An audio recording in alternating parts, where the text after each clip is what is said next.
India versus Afghanistan first twenty விளையாண்டு முடிச்சிட்டாங்கங்க. First வந்து Afghanistan batting ஆடினாங்க. பேட்டிங் ஆடி 158 அடிச்சாங்க. ஃபார் 158 அடிச்சிருந்தாங்க 20 ஓவர்ஸ்க்கு. அவங்க இதில் யார் அதிக ரன் அடிச்சான்னு பார்த்தீங்கன்னா முகமது நபி, அவர் 42 அடிச்சாரு. இந்தியா இந்தியா வந்து நல்லா பவுலிங் போட்டாங்க. ஸ்டார்டிங்கில் அஷ்ரீப் சிங் நல்லா போட்டார் பவுலிங்கு. முகேஷ் குமார் நல்லா போட்டார். அக்ஷர் பட்டேல் வந்து நடுவில் வந்து நல்லா பிரேக் த்ரூ எடுத்துட்டாருங்க. அக்ஷர் பட்டேல் வந்து 4 ஓவர்ஸ் 23 ரன்ஸ் 2 விக்கெட்ஸ் எடுத்து நல்லா பவுலிங் போட்டு ஆப்கானிஸ்தானை அடிக்க விடாமல் நல்லா கண்ட்ரோல் பண்ணது வந்து யாருன்னு பார்த்தீங்கன்னா நம்ம அக்ஷர் பட்டேல் தான். அடுத்தது முகேஷ் குமாரும் நல்லா போட்டாருங்க. 4 ஓவர்ஸ் 33 ரன்ஸ் 2 விக்கெட்ஸ், அவரும் நல்லா தான் போட்டார். அர்ஷிப் சிங் வந்து ஃபஸ்ட்டு 3 ஓவர் சூப்பராக போட்டாருங்க. நல்ல பவுலிங் சூப்பராக 3 ஓவர் போட்டார். லாஸ்ட் ஓவர் தான் கொஞ்சம் 19 ரன்ஸ் கிட்ட கொடுத்துட்டாரு. மற்றபடி ஹர்ஷீப் சிங்கும் சூப்பராக பவுலிங் போட்டாருங்க. இடையில வாஷிங்டன் சுந்தர் வந்து நல்ல ரன் நிறையா கொடுத்துட்டாரு. 3 overs 27 runs. Ravi Bishnoi 3 overs 35 runs கொடுத்துட்டாரு. அப்போ ஆல்ரவுண்டர் சிவம் துபே வந்து 2 ஓவர்ஸ் போட்டு 9 ரன்ஸ் 1 விக்கெட் எடுத்துட்டாருங்க. சிவம் துபேவும் நல்லா விளாண்டாருங்க. ஆனால் பேட்டிங்லேயும் நல்லா விளாண்டாரு, பவுலிங்கும் நல்லா போட்டாருங்க சிவம் துபே. அடுத்தது வந்து இந்தியா வந்து அவங்களோட பேட்டிங்கை ஸ்டார்ட் பண்ணாங்க.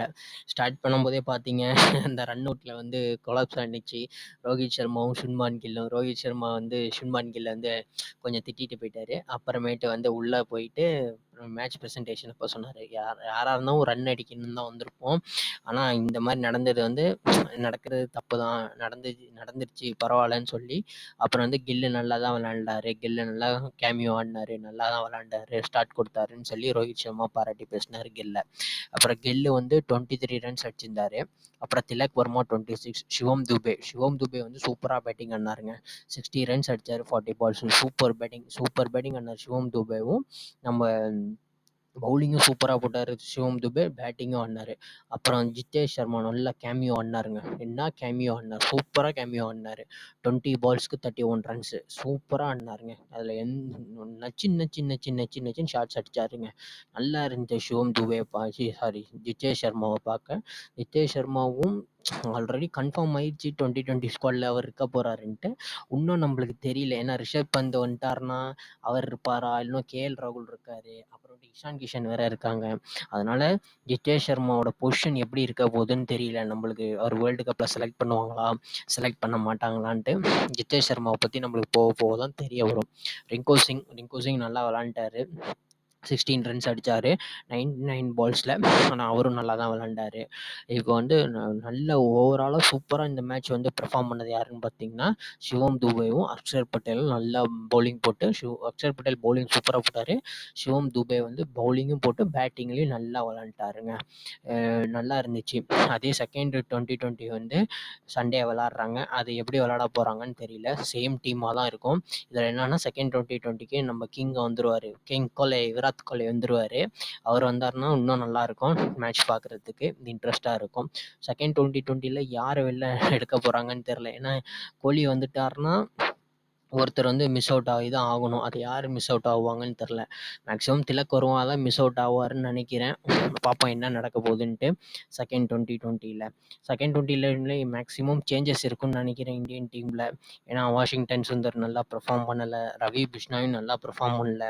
ஏன்னா குல்தீப் யாதவ் இன்னும் வெயிட்டிங்கில் இருக்கார் விங்ஸில். அவருக்கு சான்ஸ் கொடுப்பாங்களா, இல்லை வின்னிங் காம்பினேஷன்லேயே போவாங்களா எப்படின்னு தெரியல.